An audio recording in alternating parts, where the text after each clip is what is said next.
செய்திகளை தெரிந்து கொள்ள பிரபாஸ் கதவம் சேனலை சப்ஸ்கிரைப் பண்ணி பெல் ஐகானையும் கிளிக் பண்ணிக்கோங்க. மக்களவை எதிர்க்கட்சித் தலைவராக ராகுல் காந்தி தேர்வானதற்காக முதலமைச்சர் மு.க.ஸ்டாலின் வாழ்த்து தெரிவித்துள்ளார். தமிழ்நாடு சட்டப்பேரவையில் மானிய கோரிக்கை மீதான விவாதங்கள் நடைபெற்று வருகிறது. இன்று போக்குவரத்து துறை மானிய கோரிக்கை மீதான விவாதத்தில் அமைச்சர் சிவசங்கர் புதிய அறிவிப்புகளை வெளியிட்டார். உத்தரப்பிரதேசத்தில் திருமண நிகழ்வின் பிரியாணியில் லெக் பீஸ் இல்லாததால் கல்யாண மேடை கலவர பூமியாக மாறியது. திமுக அரசு ஆவின் நிறுவனத்தை அழிவுப்பாதைக்கு அழைத்து செல்கிறது என ஓ. பன்னீர்செல்வம் குற்றம் சாட்டியுள்ளார். தமிழ்நாட்டின் அனுமதியின்றி பாலாற்றின் குறுக்கே தடுப்பணை கட்ட முயல்வது ஏற்புடையதல்ல என எடப்பாடி பழனிசாமி குற்றம் சாட்டியுள்ளார். தமிழகத்தில் வெளி மாநில பதிவெண் கொண்ட ஆம்னி பேருந்துகள் இயக்குவதை தடுக்கக்கூடாது என உச்சநீதிமன்றம் உத்தரவிட்டுள்ளது. தமிழ்நாடு சட்டப்பேரவையில் மானிய கோரிக்கை மீதான விவாதங்கள் நடைபெற்று வருகிறது. இன்று நெடுஞ்சாலைகள் துறை மீதான விவாதத்தில் அமைச்சர் ஏவா வேலு புதிய அறிவிப்புகளை வெளியிட்டார். தென்காசி மாவட்டம் குற்றாலத்தில் தற்போது சீசன் களை கட்டியுள்ளது. சாரல் மழை விட்டுவிட்டு பெய்து வருகிறது. மேற்கு தொடர்ச்சி மலைப்பகுதிகளிலும் சாரல் மழை தொடர்ச்சியாக பெய்கிறது. வாழ்க உதயநிதி என கோஷமிட்டுக் கொண்டே மக்களவையில் திமுக எம்பிக்கள் பதவியேற்றனர். 38 மாவட்டங்களில் தலா ஒரு பள்ளியில் ரூபாய் 15 கோடியில் இயந்திரவியல் ஆய்வகம் என அமைச்சர் அன்பில் மகேஷ் தெரிவித்துள்ளார். தமிழ்நாடு சட்டப்பேரவையில் மானிய கோரிக்கை மீதான விவாதங்கள் நடைபெற்று வருகிறது. இன்று வனத்துறை மானிய கோரிக்கை மீதான விவாதத்தில் அமைச்சர் மதிவேந்தன் 10 புதிய அறிவிப்புகளை வெளியிட்டுள்ளார். வரும் 2026ஆம் ஆண்டு ஜனவரி மாதத்திற்குள் 75,000க்கும் மேற்பட்ட அரசு பணியிடங்கள் நிரப்பப்படும் என்று சட்டப்பேரவையில் முதல்வர் மு.க.ஸ்டாலின் அறிவித்துள்ளார். தமிழால் அதிர்ந்த மக்களவை அரசியல் சாசன புத்தகத்துடன் தமிழ்நாடு எம்பிக்கள் பதவியேற்றனர். அவசர நிலை பிரகடனம் எமர்ஜென்சி குறித்து பிரதமர் மோடி விமர்சித்ததற்கு காங்கிரசின் மூத்த தலைவர் ப. சிதம்பரம் பதிலடி கொடுத்துள்ளார்.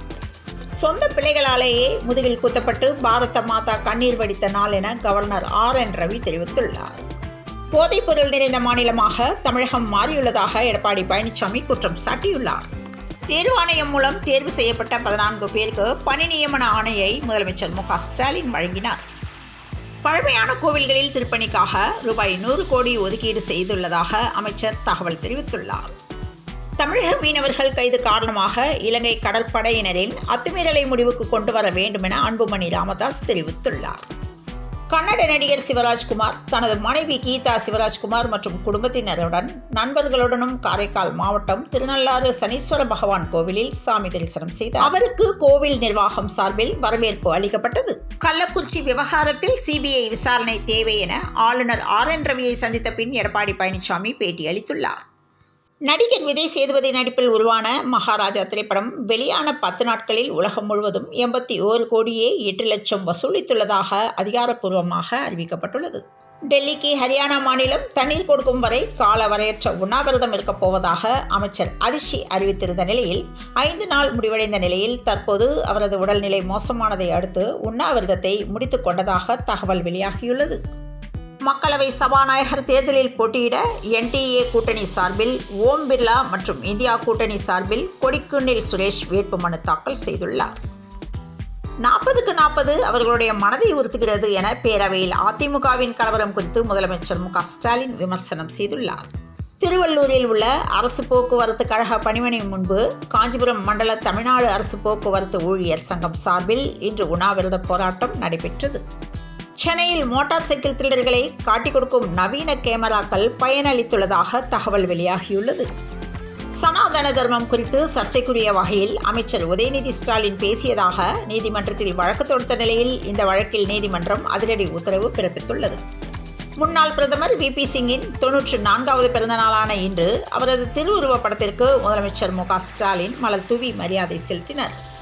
கள்ளக்குறிச்சியில் விஷசாராயம் குடித்து உயிரிழந்தவர்கள் எண்ணிக்கை 60ஆக அதிகரித்து உள்ளதாக அதிர்ச்சி தரும் செய்திகள் வெளியாகியுள்ளது. இந்தியா தென்னாப்பிரிக்கா மகளிர் டெஸ்ட் போட்டி நடக்கவுள்ள நிலையில் சேப்பாக்கம் மைதானத்தில் அனுமதி இலவசம் என தகவல் வெளியாகியுள்ளது. மகளிர் T20 ஆசிய கோப்பை தொடர் இலங்கையில் அடுத்த மாதம் நடைபெறுகிறது. ஜூலை மாதம் 19ஆம் தேதி தொடங்கி 28ஆம் தேதி வரை இலங்கையின் தம்புல்லாவில் நடைபெறுகிறது. விஷச்சாராய வழக்கில் கைதான சடையன் என்பவரின் மகள் வீட்டிலிருந்து 360 லிட்டர் மெத்தனால் கலந்த சாராயம் பறிமுதல் செய்யப்பட்டது. சென்னையில் 22 கேரட் ஆபரண தங்கத்தின் விலை நேற்று சவரனுக்கு ரூபாய் 160 குறைந்து சவரன் ரூபாய் 53,440க்கு விற்பனையானது. தமிழகத்தில் ஜூலை 1ஆம் தேதி வரை மழைக்கு வாய்ப்பு உள்ளதாக சென்னை வானிலை ஆய்வு மையம் தகவல் தெரிவித்துள்ளது. தொடர்ந்து இணைந்திருங்கள் பிரபாஸ் கதம்பம் செய்திகளுடன். மீண்டும் மற்றொரு செய்தியில் சந்திப்போம். வணக்கம்.